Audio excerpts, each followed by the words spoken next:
रोहित की शादी को अभी 5 दिन हुए थे। उसकी शादी नेहा से हुई थी।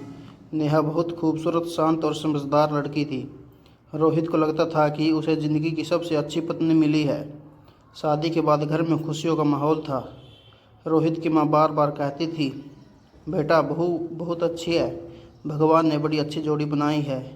रोहित भी मुस्कुराकर कहता, हाँ माँ, सच में नेहा बहुत अच्छी है। लेकिन रोहित ने एक चीज़ नोटिस की थी।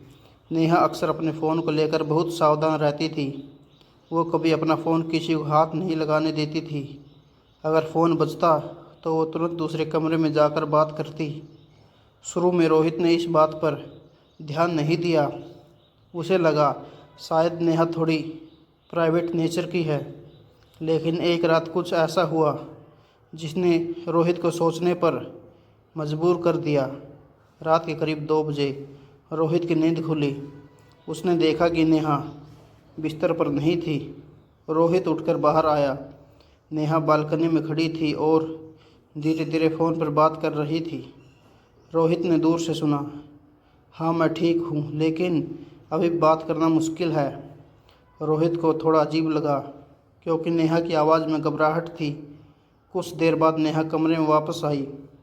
रोहित ने पूछा, इतनी रात को किसका फ़ोन था? नेहा थोड़ा घबरा गई, फिर बोली, मेरी दोस्त का फ़ोन था, वो परेशान थी। रोहित ने कुछ नहीं कहा, लेकिन उसके मन में एक छोटा सा शक पैदा हो गया। अगले दिन नेहा बाथरूम में नहाने गई और पहली बार नेहा अपना फ़ोन बिस्तर पर छोड़ गई। फ़ोन पर अचानक एक मैसेज आया। रोहित ने अनजाने में स्क्रीन की तरफ देखा। मैसेज में लिखा था, मैं तुम्हें बहुत मिस कर रहा हूँ, कब मिलोगी? ये पढ़कर रोहित का दिल ज़ोर ज़ोर से धड़कने लगा। उसके हाथ कांपने लगे।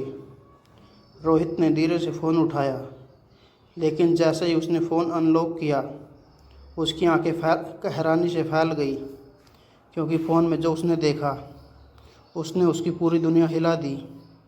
रोहित के हाथ काँप रहे थे। उसने धीरे से नेहा का फ़ोन खोला। फ़ोन खुलते ही सबसे ऊपर वही अनजान नंबर था जिससे मैसेज आया था। रोहित ने चैट खोली। जैसे जैसे वो मैसेज पढ़ता गया, उसका दिल और तेज़ धड़कने लगा। मैसेज में लिखा था, मैं तुम्हारे बिना नहीं रह पा रहा। तुमने मुझसे शादी का वादा किया था, अब तो तुम किसी और की पत्नी बन गई हो। ये पढ़ते ही रोहित के पैरों तले ज़मीन खिसक गई।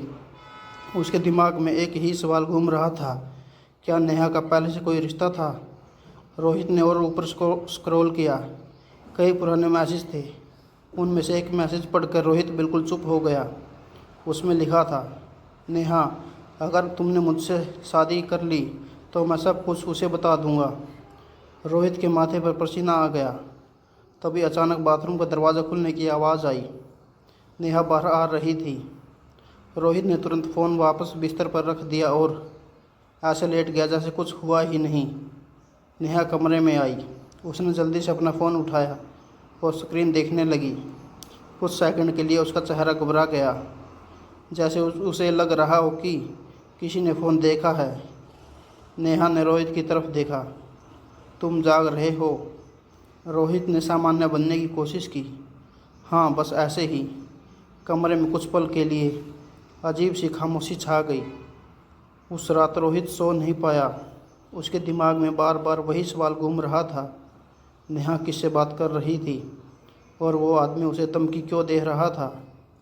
अगले दिन रोहित ने एक फ़ैसला किया।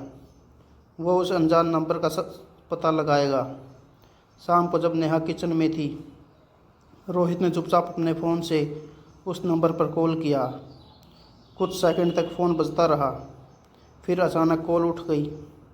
दूसरी तरफ से एक आदमी की आवाज़ आई, हेलो नेहा। रोहित का दिल ज़ोर से धड़कने लगा। रोहित ने धीमी आवाज़ में कहा, नहीं, मैं नेहा का पति बोल रहा हूँ। यह सुनते ही फ़ोन की दूसरी तरफ कुछ सेकंड के लिए पूरी खामोशी छा गई। फिर उस आदमी ने जो कहा उसे सुनकर रोहित के होश उड़ गए। फिर उस आदमी ने धीमी आवाज़ में कहा, तो आखिर तुम्हें सच पता चल ही गया। रोहित का दिल तेज़ धड़कने लगा। रोहित गुस्से में बोला, कौन हो तुम और मेरी पत्नी को मैसेज क्यों कर रहे हो? उस आदमी ने गहरी सांस ली, फिर बोला, मेरा नाम आदित्य है और नेहा मुझसे शादी करने वाली थी।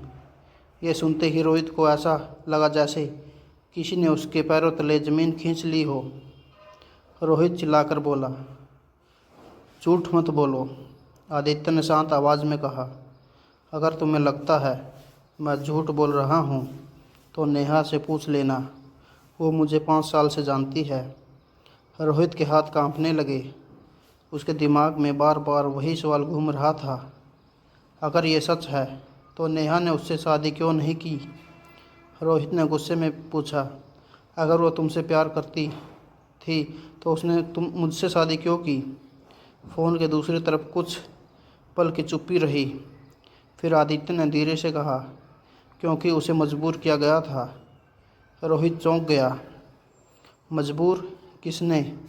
आदित्य बोला, उसके परिवार ने। रोहित कुछ समझ नहीं पा रहा था। आदित्य फिर बोला, नेहा तुमसे शादी करके खुश नहीं है, वो अभी भी मुझसे प्यार करती है। यह सुनकर रोहित का गुस्सा और बढ़ गया। उसी समय पीछे से एक आवाज़ आई, रोहित तुम किससे बात कर रहे हो। रोहित ने मुड़कर देखा। नेहा दरवाजे पर खड़ी थी। उसके चेहरे पर डर साफ दिख रहा था। रोहित ने धीरे से फ़ोन नीचे किया और नेहा की तरफ देखा। कमरे में कुछ पल के लिए भारी खामोशी छा गई। फिर रोहित ने एक ही सवाल पूछा, नेहा क्या ये सब सच है। नेहा की आंखों में आंसू आ गए, लेकिन उसने जो जवाब दिया उससे रोहित की पूरी दुनिया हिल गई। रोहित के सवाल के बाद कमरे में कुछ पल के लिए पूरी खामोशी छा गई। नेहा की आंखों से आंसू निकलने लगे। रोहित गुस्से में बोला, नेहा जवाब दो, क्या तुम उस आदमी से प्यार करती हो। नेहा कुछ सेकंड तक चुप रही। फिर उसने धीरे से कहा, हाँ मैं आदित्य को जानती हूँ। यह सुनते ही रोहित का दिल टूट गया। रोहित गुस्से में बोला, तो फिर तुमने मुझसे शादी क्यों की। नेहा रोने लगी। मैंने ये शादी अपनी मर्ज़ी से नहीं की थी, मेरे पापा ने मुझे मजबूर किया था। रोहित हैरान रह गया। नेहा बोली, आदित्य और मैं एक दूसरे से बहुत प्यार करते थे। हम शादी करना चाहते थे, लेकिन मेरे पापा को वो पसंद नहीं था। रोहित चुपचाप सब सुन रहा था। नेहा आगे बोली, मेरे पापा ने मुझे धमकी दी थी, अगर मैंने आदित्य से शादी की तो वो खुद को नुकसान पहुंचा देंगे। रोहित को समझ नहीं आ रहा था कि वो क्या कहे। नेहा की आवाज़ कांप रही थी। मैंने अपने परिवार की वजह से ये शादी कर ली, लेकिन मैं किसी को धोखा नहीं देना चाहती थी। रोहित ने गुस्से में पूछा, तो फिर ये सब मैसेज क्यों। नेहा ने आंसू पोंछते हुए कहा, मैंने आदित्य से कहा था कि वो मुझे भूल जाए, लेकिन वो मान नहीं रहा। कमरे में फिर से खामोशी छा गई। रोहित का दिल टूट चुका था। उसे लग रहा था कि उसकी शादी सिर्फ एक समझौता है। तभी अचानक रोहित का फ़ोन बजा। फ़ोन आदित्य का ही था। रोहित ने कॉल उठाई। आदित्य ने जो कहा उसे सुनकर रोहित और नेहा दोनों के होश उड़ गए। रोहित ने कॉल उठाई। दूसरी तरफ आदित्य की घबराई हुई आवाज़ थी, नेहा तुम ठीक हो। रोहित गुस्से में बोला, मैं रोहित बोल रहा हूँ। कुछ सेकंड के लिए फ़ोन पर खामोशी छा गई। फिर आदित्य ने कहा, रोहित अगर तुम सच जानना चाहते हो तो नेहा से एक सवाल पूछो। रोहित ने गुस्से में पूछा, कौन सा सवाल।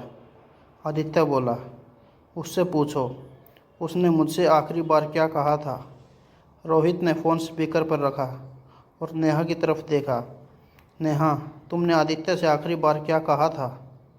नेहा कुछ पल चुप रही, फिर उसकी आंखों से आंसू बहने लगे।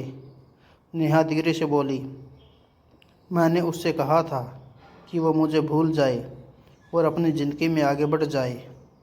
रोहित ने आदित्य से पूछा, तो फिर तुम अभी भी उसे परेशान क्यों कर रहे हो। आदित्य की आवाज़ भारी हो गई। वो बोला, क्योंकि मैं उसे खोना नहीं चाहता था। फिर आदित्य ने एक ऐसा सच बताया यह सुनकर रोहित और नेहा दोनों चुप हो गए। आदित्य बोला, नेहा ने मुझसे कहा था कि वो अपनी शादी बचाना चाहती है और मुझे भूलना चाहती है, लेकिन मैं ही उसे बार बार मैसेज कर रहा था। गलती नेहा की नहीं, मेरी थी। कमरे में पूरी खामोशी छा गई। नेहा रो रही थी। रोहित धीरे धीरे सब समझने लगा। नेहा ने कभी रोहित को धोखा नहीं दिया था। वो सिर्फ अपने अतीत से लड़ रही थी। कुछ देर बाद रोहित ने फ़ोन काट दिया। नेहा रोते हुए बोली, मुझे माफ़ कर दो रोहित, मैं तुम्हें सच बताने से डर रही थी। रोहित कुछ सेकंड तक चुप रहा। फिर उसने धीरे से कहा, हर किसी का अतीत होता है नेहा, लेकिन असली बात यह है कि आज तुम किसके साथ हो। नेहा ने आंसू पोंछे और रोहित की तरफ देखा। उस दिन पहली बार दोनों ने एक दूसरे को सच में समझा और उस दिन के बाद उनकी शादी सिर्फ एक रिश्ता नहीं रही।